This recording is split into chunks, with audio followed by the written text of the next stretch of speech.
Hello, welcome back to our continuing discussion of CSS Selectors. So CSS Selectors specify the elements a CSS rule applies to. We saw one type before, the element or tag selector. We'll look at the basic 5 selectors for now. 4 of these 5 cover the majority of the use of CSS Selectors, but it's a big topic. It's bigger than the basic 5. So the basic 5 CSS selectors, and this table, I just split this table for space reasons, not for any meaning at all. So the 5 basic CSS selectors, the first 2 are in this page. The element or tag selector, which we saw before. This selects elements on the HTML page, and those HTML pages, the major elements. So for example, the P tag here selects paragraph elements. And normally, element selectors define the baseline styling of the page, and you can imagine that for a moment. So your CSS is calling out heading styles, paragraph styles, anchor tag styles, and other things, and you're basically laying out what you generally want those elements to look like when they are rendered on the page. Then there's the class selector, and so now we're getting into an attribute of the HTML tag, and remember, attributes are inside the tag with attribute name equals and then the attribute setting.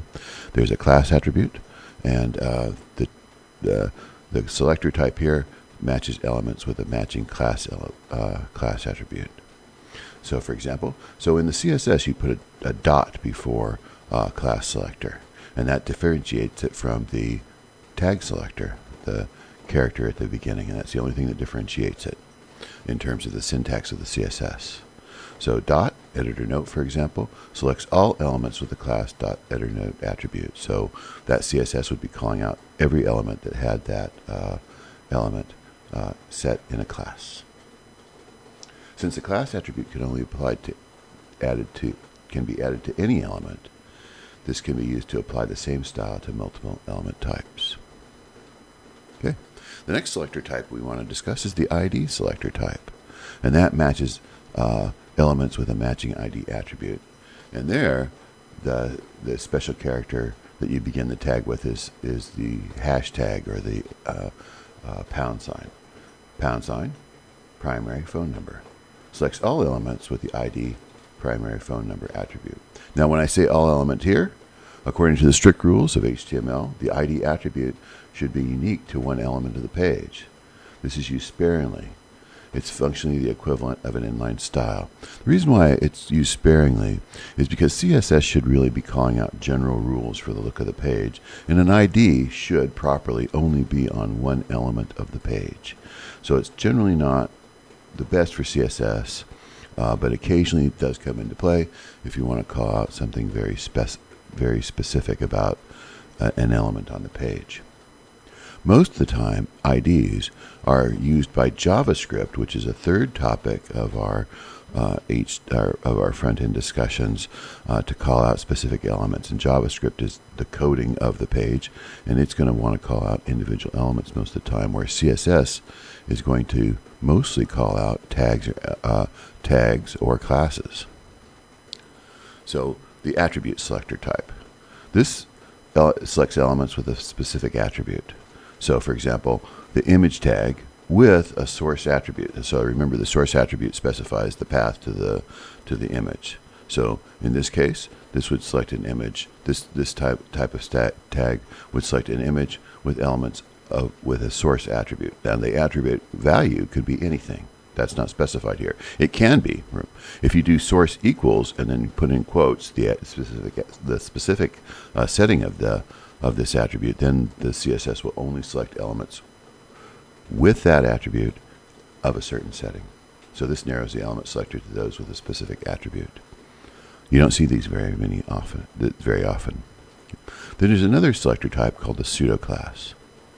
This is a selector plus the state of the selected element. There's a lot of states, but for example, let's consider one thing that would be a user interface type state. A paragraph tag with a hover attribute, and that selects paragraphs where the mouse is hovering over. So think about a button that lights up when the user gets close to it, or any element on the page that lights up when the user is about to click on it to advertise that hey, it's clickable or something else like that. Often used for UI states, but it can specify a wide variety of states, like the positioning of the element in relationship to others. It can get very deep and quite complicated, but for the most part, it's response to user interface activities. Okay, so we're going to go over some examples now, and we'll show the 5 basic selectors in action. But we're going to discuss more broader topics too as well. We'll discuss fonts and design notes, the use of fonts on a web page, how to make CSS comments, property inheritance. Some CSS properties are inherited and some are not. And we'll discuss how you tell the difference between those two. So here's our working example. And the first thing, we're in styles.css here, which is located in the CSS folder underneath styles.css and is called out and pulled into the HTML by the link here with the relationship of a style sheet. So links are pretty much used to pull in resources into the web page, not necessarily visible. Like you don't see the CSS over here. Whereas, let's say an anchor tag also pulls in links, but those become visible. So here's a style, and the first thing in this file we've noticed that's new to us is the comment. So it's a block comments, which is typical for a lot of programming languages. The /* followed by the */ and that makes a block comment. Unfortunately, CSS doesn't have the inline comments that are typical with computer languages. The style comment, the 2 // do not exist in CSS, which I regard as unfortunate because they could be very useful here. But we make do with block comments. So this is a tag selector, meaning it's going to pick an element or a tag from the HTML. This is the body tag. So the body tag, remember in HTML, the body tag is one of the major sections in CSS. So the HTML is the overall container.